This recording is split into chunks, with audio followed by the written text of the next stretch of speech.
కష్టాలని పిల్లని చెయ్యి పట్టాలని నల్లని సీకట్లో ఒకదాన్నే కూసున్న దిక్కులేని పచ్చినయ్యి బావా నువ్వెప్పుడొస్తావని ఏళ్ళైపోతుండే పిల్ల ఎన్నెలొచ్చింది మన బతుకులా ఏలైపోతుండే పిల్ల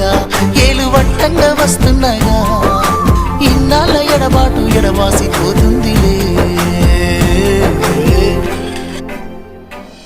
ఈ సీనయ్య గుంటున్నదే